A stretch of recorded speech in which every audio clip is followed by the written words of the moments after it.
금요기도의 시간, 오늘 우리에게 주시는 하나님의 말씀은 사도행전 13장 13절과 14절의 말씀입니다. 두 절의 말씀입니다. 우리 함께 이 말씀을 봉독하면서 말씀 가운데로 들어가도록 하겠습니다. 함께 읽겠습니다.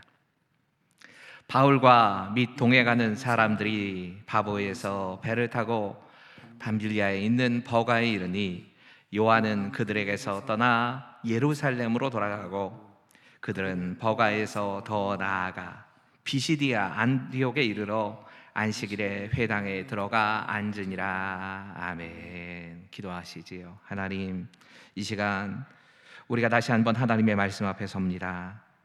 이 시간 예수 그리스도의 보혈의 공로로 우리의 죄를 사하여 주시고 오직 성령님의 인도하심만이 우리의 생각과 마음과 뜻을 다스리는 시간 되게 하여 주시옵소서. 이 말씀을 통하여 우리에게는 사명의 길을 걸어가는 우리 모두에게 하나님께서 맡기신 길을 완주할 수 있는 힘을 얻는 시간 되게 하여 주시옵소서. 지금도 우리의 삶을 인도해 주시는 예수님의 이름으로 감사하며 기도하옵나이다. 아멘.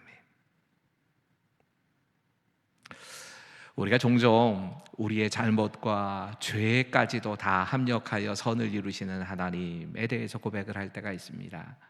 합력하여 선을 이루시는 하나님이라는 고백을 할 때 우리가 특별히 주의해야 될 게 있습니다. 이 고백은 우리 하나님의 선하심과 사랑하심에 대한 정말 찬양이고, 그 하나님에 대해서, 그 하나님의 섭리에 대해서 찬양하는 그런 믿음의 고백입니다.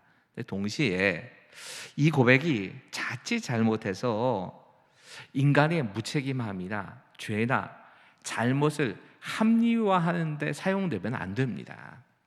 그런 것이 되어서는 안 되는 겁니다. 오늘 본문을 바로 이런 관점에서 다시 한번 좀 살펴봐야 되겠다 하는 생각이 들어서 이 짧은 말씀을 통해서 하나님의 역사하심과 인간의 어리석음, 이 충돌하는 모습을 좀 같이 보려고 합니다. 오늘 본문은 사도 바울의 첫 번째 선교 일정인 이 1차 전도 여행의 첫 일정이었던 이 비시아 장소에서 벗어나서 이제 구브로 섬에서 떠나 그 바보라고 하는 섬에서 일으켰던 기적의 자리에서 벗어나서 비시디아, 안디옥, 그리고 버가라고 하는 장소를 향해서 가는 선교팀의 일정에 대해서 다루고 있습니다. 오늘 이 선교 일정의 첫 출발점은 이렇게 시작이 됩니다. 우리 함께 13절의 말씀을 같이 읽습니다. 시작. 바울과 동행하는 사람들이 바보에서 배 타고 밤빌리아에 있는 버가에 이르니 요한은 그들에게서 떠나 예루살렘으로 돌아가고, 여러분, 바울의 일행이 구브로 섬에 있는 바보라고 하는 곳에서 배를 타고 밤빌리아 지방에 있는 버가라고 하는 곳에 도착을 했습니다. 여러분, 이 밤빌리아라고 하는 장소는 로마의 속주 가운데, 지금으로 말하자면 터키의 남쪽 지중해 해안에 있는 도시입니다. 그리고 그 버가는 그 가운데서도 아주 대표적인 주요 도시입니다. 이 버가라고 하는 도시는 기원전 12세기경에 페르시아에서 처음으로 생겨난 도시라고 합니다. 그리고 버가는 이 유명한 알렉산더 대제에 의해서 점령이 됩니다. 알렉산더 대제가 이곳을 점령했다는 기록과 함께 다시 한번 로마 제국의 시대에 오면서 버가가 도시의 역사상 가장 화려한 시절, 전성기를 맞이하게 됩니다. 이 버가라고 하는 장소가 1947년부터 터키 정부에 의해서 이 발굴이 시작되면서 이 규모가 상상하던 이상이었다는 사실을 알게 됩니다. 대형 야외 극장이나 또 혹은 경기장 같은 게 발견이 되는데, 여러분, 보통 이 전체 도시민의 한 10분의 1 정도가 들어갈 수 있는 경기장이 지어졌기 때문에 이곳이 어마어마한 그 크기나 시장이나 또 이 시가지, 신전의 크기 등을 보면 아주 큰 대도시였다 하는 사실을 우리가 쉽게 알 수 있습니다. 또 특이한 도시이기도 합니다. 보통 고대 터키의 도시들은 산 꼭대기나 산 중턱에 지어졌습니다. 외적의 침입을 막아야 됐기 때문에 그럴 수밖에 없습니다. 산 꼭대기나 산 중턱에 지어져서 자신이 보호할 수 있는 그런 곳에 대도시가 지어집니다. 버가는 대도시임에도 불구하고 유일하게 평지에 지어진 도시입니다. 작은 도시들은 사실 이 평지에 지어지는 경우가 있습니다. 근데 대도시 가운데 평지에 지어지는 도시는 거의 없습니다. 이 도시를 방문하려고 하면 지금 성지순례를 갈 때에는 이 안탈리아라고 하는 항구에 도착을 해서 이 하드리안 황제가 세웠다고 하는 이 항구 도시에 아주 예쁜 도시입니다.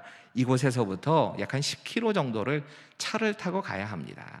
하지만 사도 바울 당시에는 백길이 뚫려 있었습니다.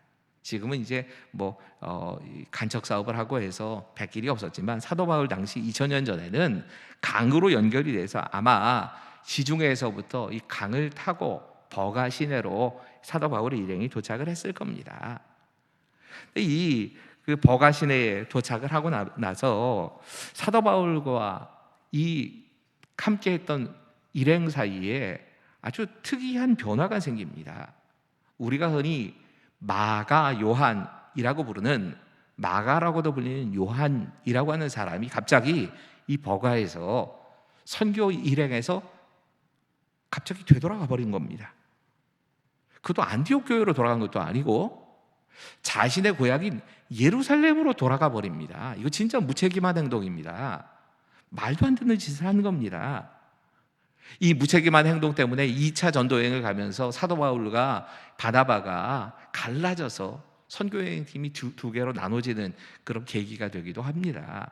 또 여러 가지의 갈등이 이 마가 요한의 이 사건 때문에 벌어집니다. 물론 최종적으로 결과적으로 본다면 오히려 이것 때문에 이 두 개의 선교팀으로 인해서 많은 곳에 더 많은 복음이 전해질 수도 있었고, 또 사도 바울이 이 바나바와 함께했던 선교여행의 선교지를 만들 도는 게 아니라 로마를 목표로 해서 로마의 복음이 전해져가는 그런 아주 특별한 결과를 낳게 됩니다. 이건 하나님께서 섭리하신 겁니다. 생각을 해봐야 합니다. 물론 이것은 하나님께서 인간의 잘못이나 죄까지도 다 합력해서 선을 이루신 것이 맞습니다. 하지만 마가 요한의 경우에 이 무책임한 요한의 실수를 합력하여 선이 이루어졌으니까 그렇게 그 책임에 대해서 그냥 전가해버리면 안 됩니다. 합리화시켜버리면 안 되는 겁니다. 여러분, 버가에서 자신의 임무를 다 하지 못하고 아예 내팽개쳐버리고 집으로 돌아간 마가 요한의 행동은 잘한 일이 아닙니다. 그것마저 합력해서 하나님께서 선을 이루셨다, 이것에 대해서 감사할 수는 있지만 이것이 잘못이 아닌 것처럼 합리화시켜서는 안 되는 겁니다. 여러분, 마가 요한이 이후에도 아무런 꺼리낌이 없이 그 행동을 통해서 하나님께서 이런 일들을 이루셨다 그러면서 자신의 행동을 다 합리화하는 삶을 살았다면 그는 예수 그리스도의 제자로서 삶을 못 살았을 겁니다. 만약에 그런 삶을 살았다면 이 잘못에 대해서 회개하고 뉘우치지 않고 그냥 살아갔다면 마가복음을 기록하는 기록자로서 쓰임 받을 수가 없었을 겁니다. 여러분, 인간은 실수할 수 있습니다. 인간이기 때문에, 연약하기 때문에 실수하고 잘못을 범할 수가 있습니다. 하지만 진짜 그리스도인이라면 최선을 다해서 피할 수 있는 잘못을 피하려고 해야 합니다. 또 그런 잘못을 범하지 않기 위해서 진리 안에서 자신을 훈련해야 합니다. 이런 관점에서 오늘 본문을 대해야 합니다.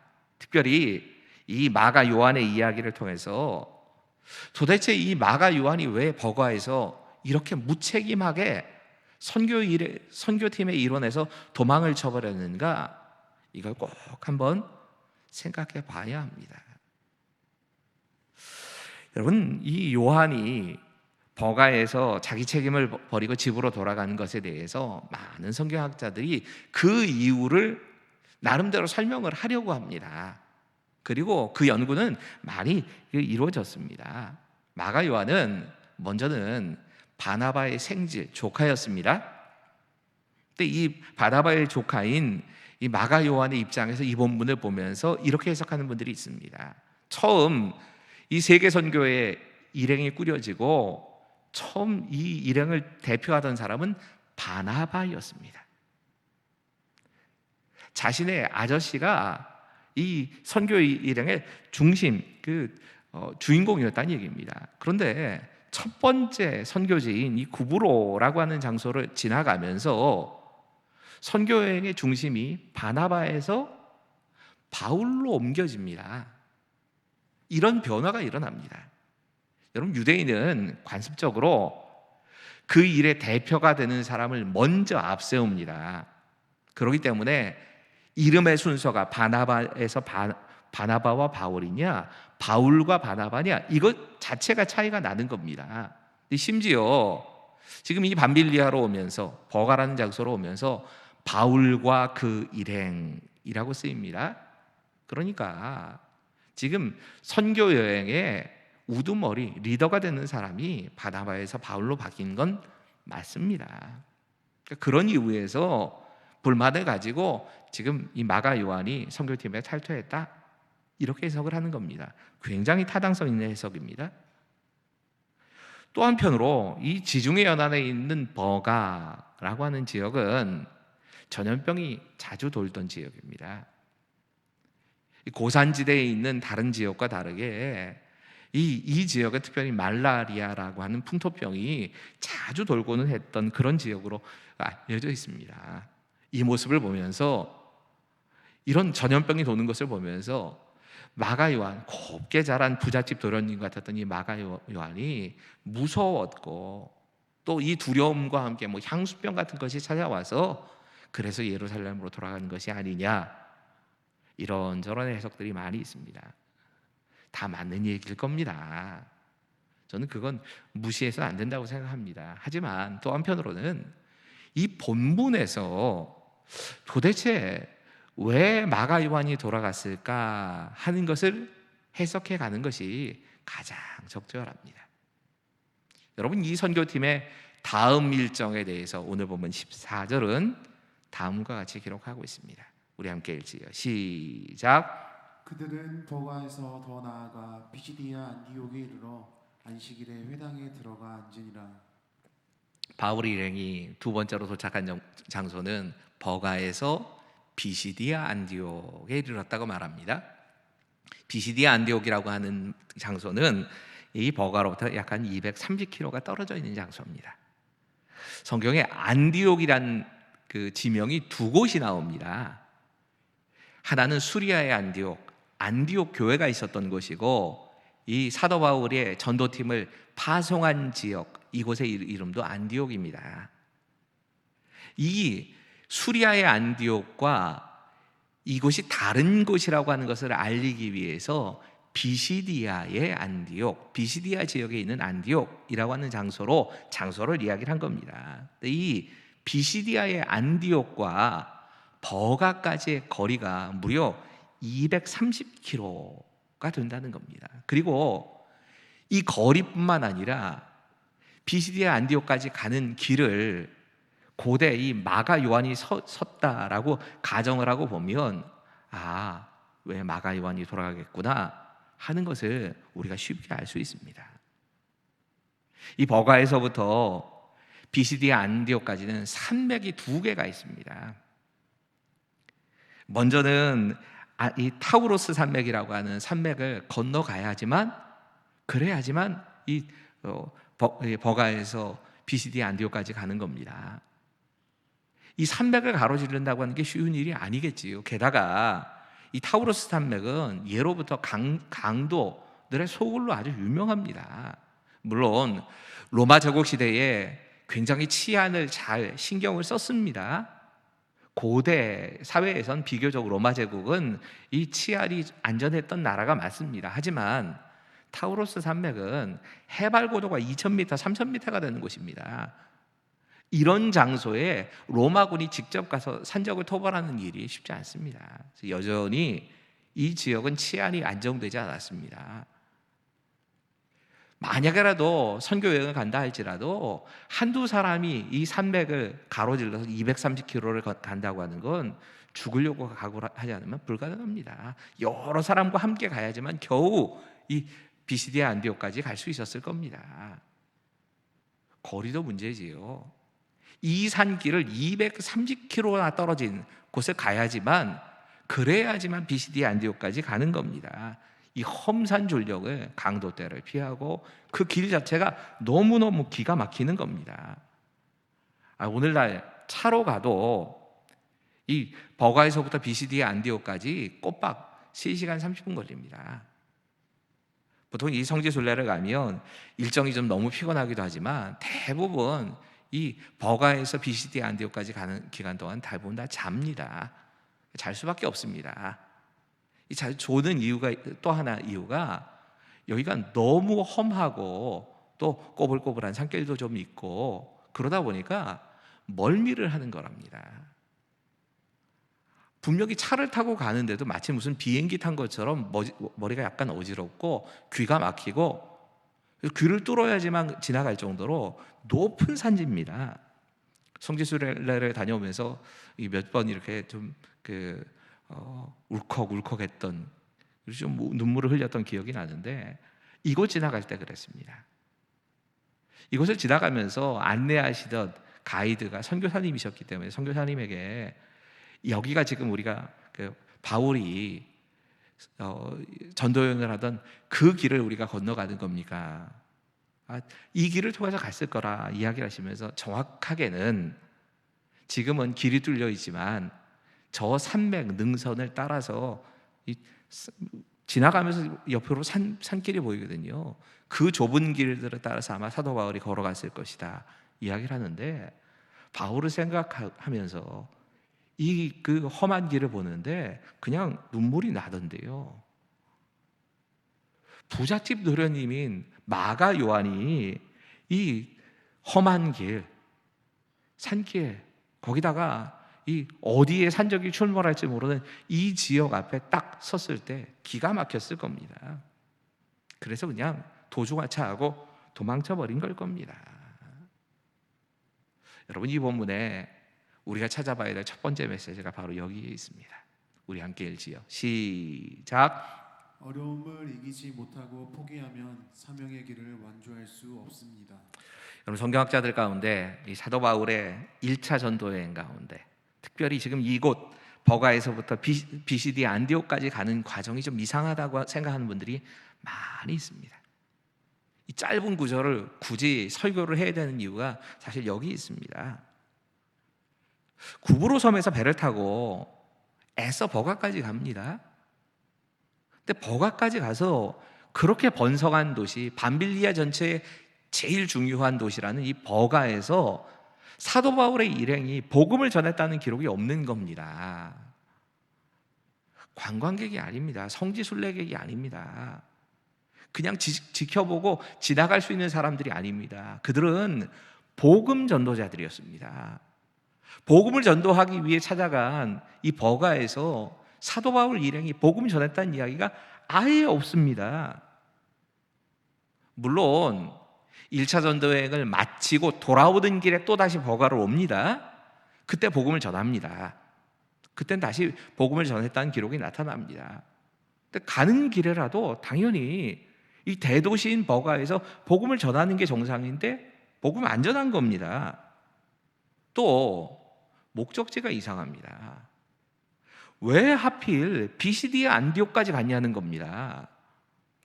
여러분, 이 버가 주변에는, 버가를 둘러싸고 있는 이 지역에는 이 아탈리아, 아펜도스, 사대 뭐 이런 큰 도시들이 주변에 많이 있었습니다.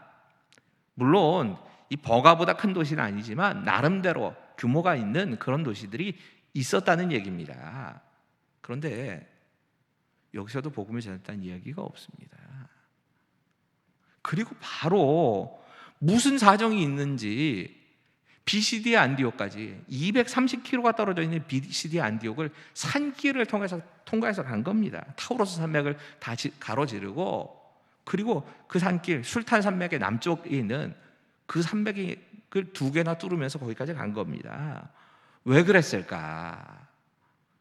사실 정확한 이유를 성경학자들이 다 추측을 할 뿐이지 정확한 이유를 알 수는 없습니다. 단지 당시의 상황을 다른 성경이 이야기하는 부분이 있습니다. 갈라디아서입니다.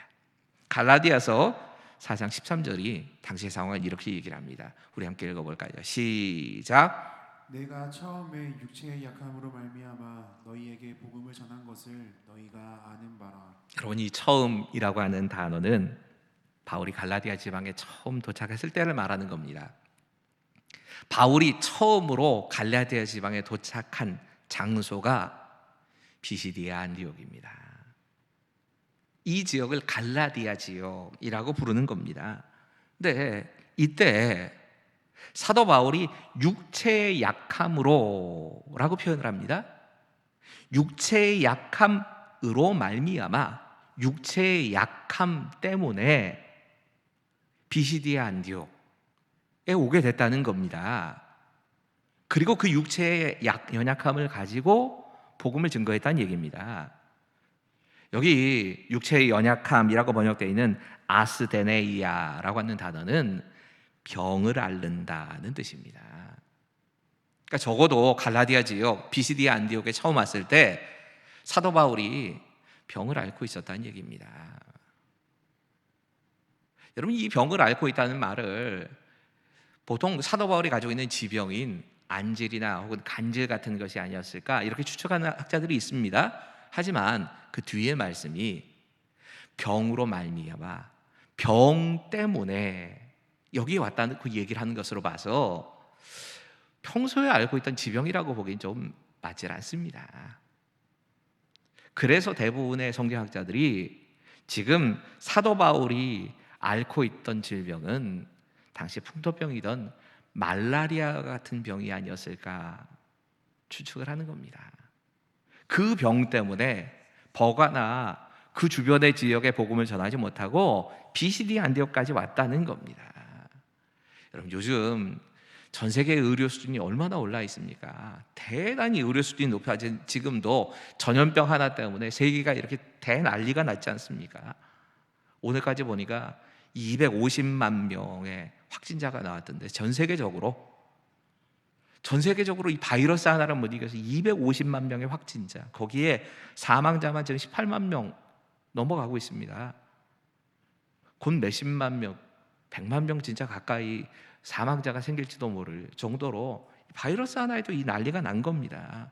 그런데 1세기에 터키에 전염병이 돌았다, 말라리아와 같은 전염병이 돈다, 그럼 이건 진짜 죽음을 생각할 수밖에 없는 겁니다.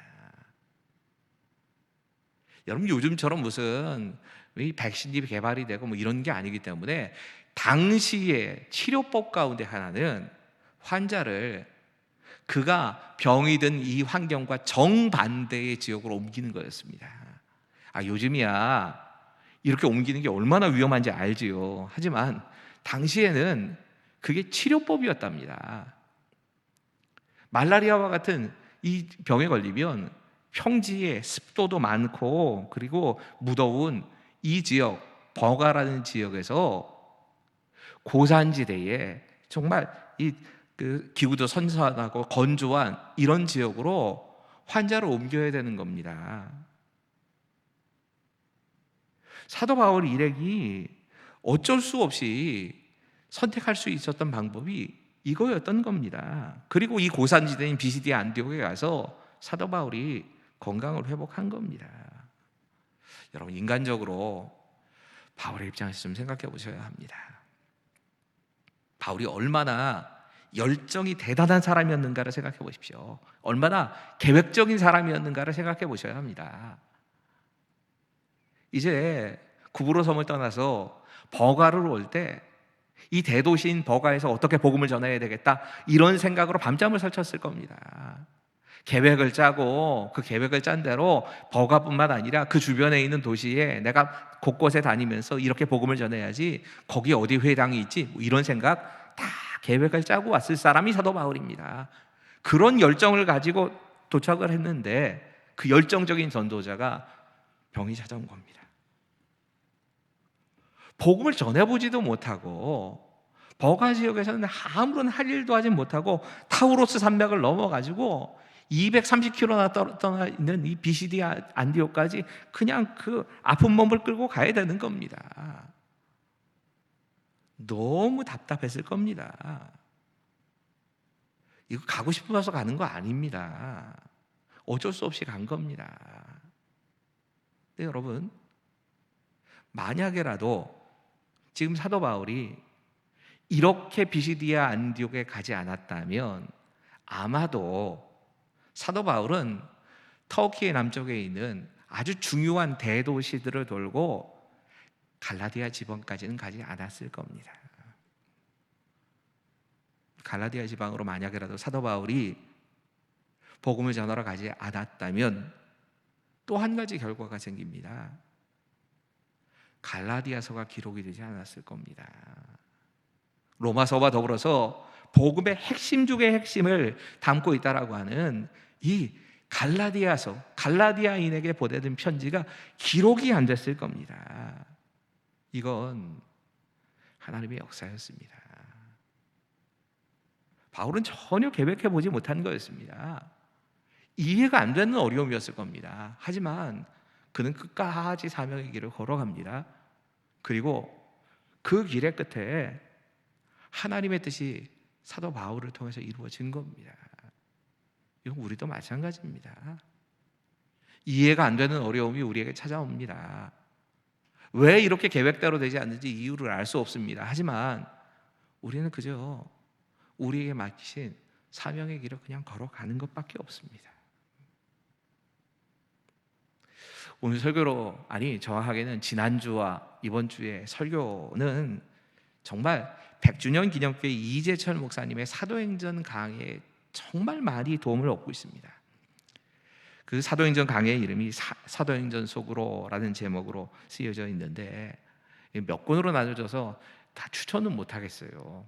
네, 이 본문을 묵상하면서는 이 사도행전 속으로라고 하는 이 책에 정말 많이 도움을 얻고 있습니다. 이 책에서 이재철 목사님이 이 마가 요한, 이 포기해버린 그 길을 사도 바울과 바나바가 중단없이 갔다 하는 사실에 대해서 지적을 합니다.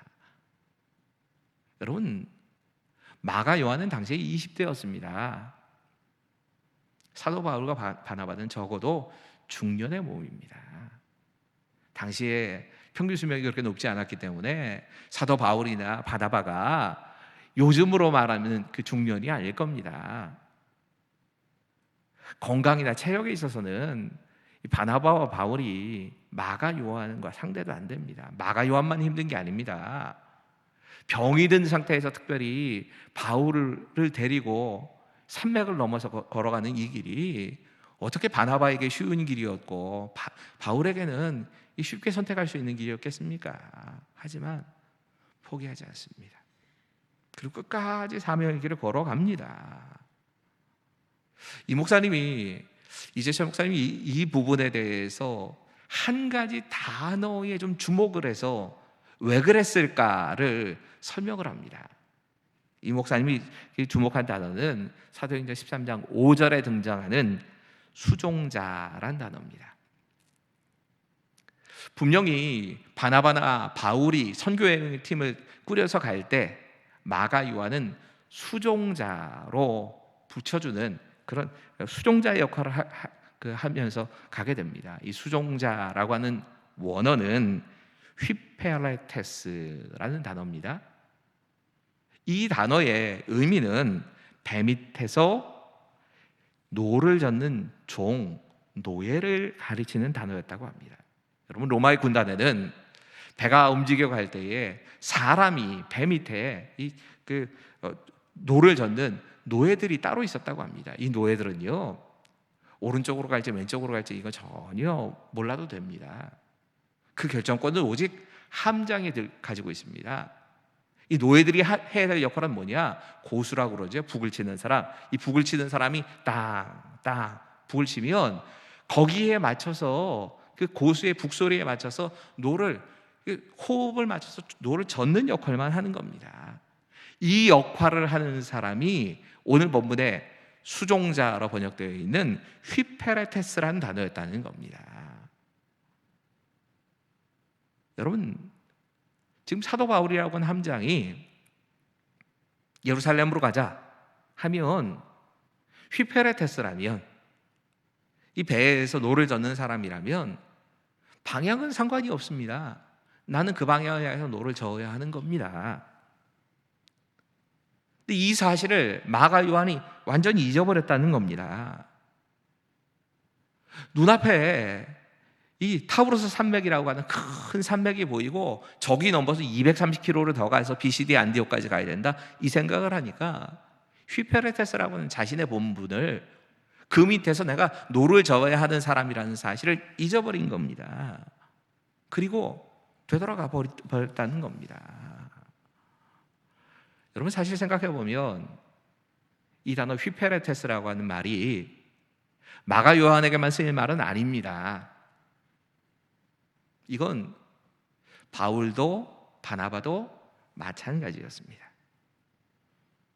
성령의 인도하심에 따라서 그 뜻에 순종하여서 이 안디옥 교회가 선교사를 세운 겁니다.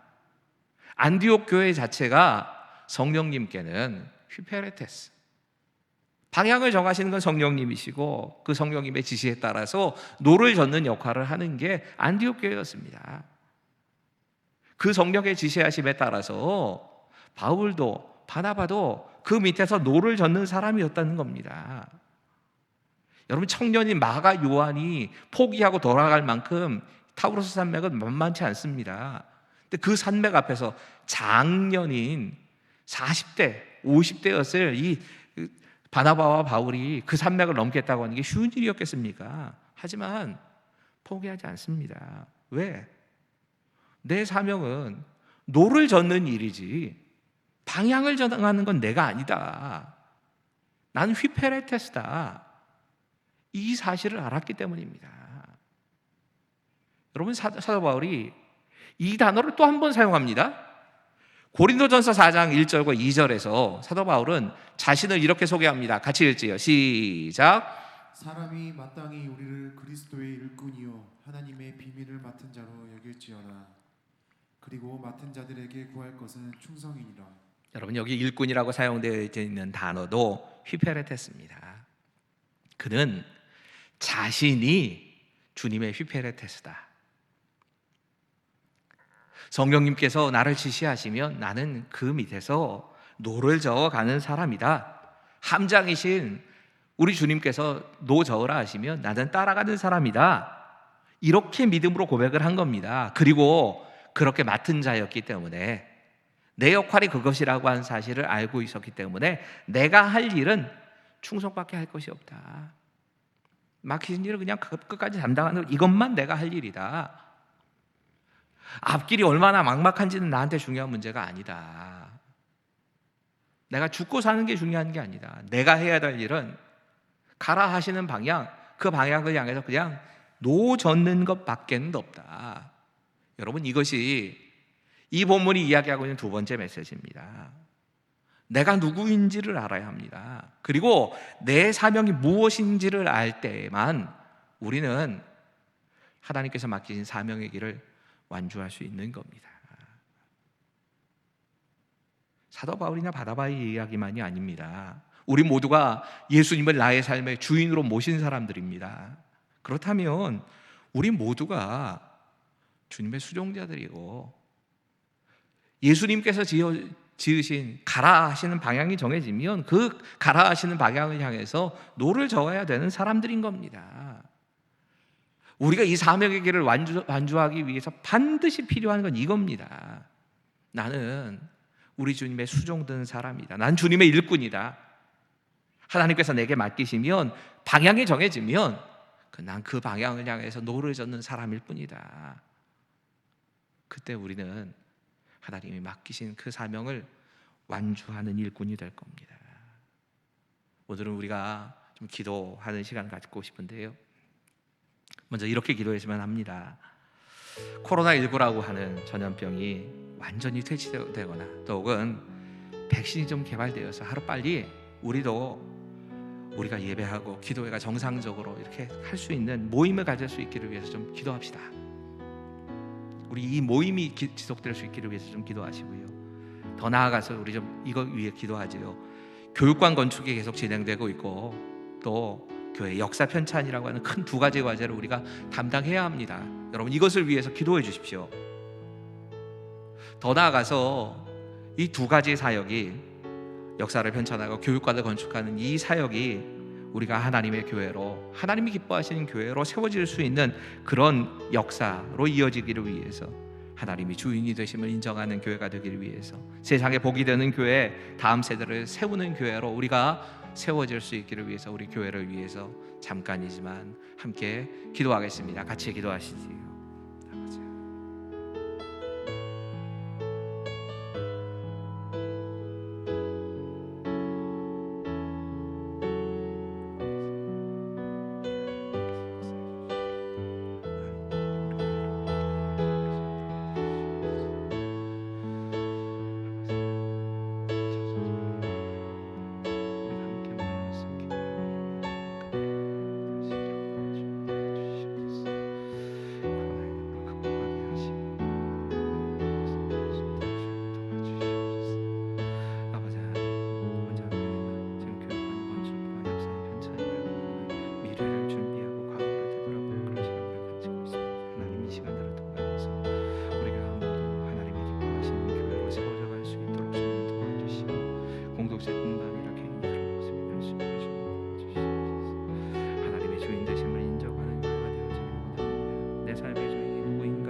개인이 교회가 되시고 하나님 수 있도록 저희를 도와주시옵소서. 세상에 복이 되는 교회가 되게 하시고 특별히 교회가 건축을 통하여 다음 세대를 믿음으로 키워나가는 교회가 될 수 있도록 우리에게 역사해 주시옵소서. 이 시간도 하시옵소서. 주님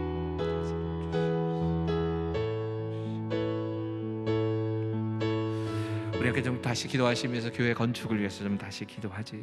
이 기도 제목까지 같이 좀 기도하는 게 맞을 것 같습니다. 여러분 다음 세대를 믿음으로 세워갈 처소를 세우는 장소가 바르게 잘 세워질 수 있도록 하나님 역사해 주시옵소서. 특별히 건축 기간 동안에 작은 사고도 없게 해 주시옵소서. 우리 건축을 위해서 좀 기도하시고요.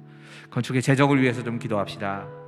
교육관 건축하는 그 기간 동안에 성도님들 각자 한 분 한 분 가운데 은혜와 또 헌신하는 마음도 함께 부어주셔서 건축이 재정적인 어려움 때문에 막히지 않기를 위해서 우리 교회 건축을 위해서 함께 좀 기도해 주시고 그 일을 위해 수고하는 분들을 위해서 좀 기도해 주시고 이 건축이 완성되는 그 모든 과정 가운데 하나님의 은혜가 있기를 위해서 우리 함께 이 기도의 제목을 가지고 교회 건축을 위해서 우리 함께 좀 기도하겠습니다. 같이 기도하시지요. 하나님 다음 세대를 믿음으로 세우기 위한 그 처소를 세우는 그 시간에 주님께서 역사해 주시옵소서. 장소만이 세워지는 것이 아니라 그 터가 온전히 하나님께서 원하시는 대로 아름답게 쓰임받을 수 있는 공간 될 수 있도록 각각의 목적에 맞게 아름다운 건물이 세워져가게 주님 도와주시옵소서. 세워져가는 과정 가운데 작은 사고도 없도록 주님께서 막아주시기를 원합니다. 하나님 건축이 진행되어져가는 이제 외관 공사가 거의 끝나고 내부에 여러 가지 인테리어들을 하는 그 모든 가운데 주님께서 역사하시고 통로가 연결될 때에도 작은 사고가 없게 하시고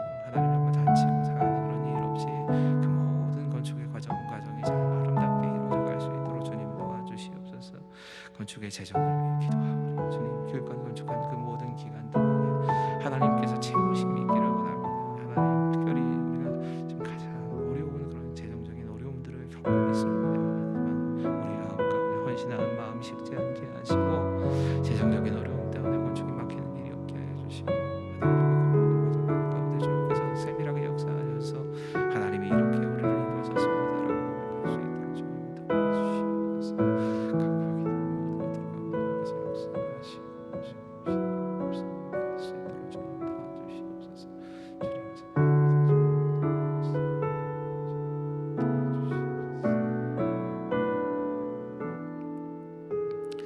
우리 함께 기도하시면서 나라와 민족을 위해서 좀 기도하실 때에는 하나님 이 나라와 민족 가운데 코로나19라고 하는 이 어려움 가운데서 우리가 잘 극복해 갈 수 있기를 위해서 경제적인 특별히 어려움이 많이 심해질 것이라 이야기를 하는데 그 가운데서도 하나님의 은혜가 우리를 지탱할 수 있도록 해주시기를 위해서 이 코로나19 때문에 찾아올 수 있는 여러 가지 문제들에 대해서 하나님께서 정리해 주시기를 위해서 좀 기도하시고 그 일을 위해서 앞서 싸우는 분들 가운데 주님께서 함께하여 주시옵소서.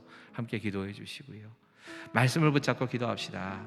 우리가 주님의 일꾼이라는 사실을 잊어버리지 않도록 내가 누구인가, 나의 사명이 무엇인가를 알고 끝까지 사명을 감당할 수 있도록 위해서 기도해 주시고, 기도하시면서 개인적으로도 하나님 내게 맡기신 사명 끝까지 완수할 수 있도록 어려움의 시간에도 이 어려움 가운데 포기하지 않고 사명의 길을 완주해 나갈 수 있게 우리 안에 역사하여 주시옵소서. 우리 말씀을 붙잡고 기도하시고 개인적으로 기도하실 내용들이 있다면 그 개인적인 기도 제목 가지고 좀 같이 기도해 주시고, 어려움 가운데 있는 특별히 질병의 어려움 때문에 노환으로 움직이지 못하여서 어려움을 겪고 있는 그 모든 성도들 가운데 주의 자비가 함께 하시기를 위해서 우리 함께 소리를 내어서 잠깐이지만 기도하도록 하겠습니다. 같이 기도하겠습니다. 아버지 하나님께서 이 시간에 우리 함께 역사해 주시옵소서.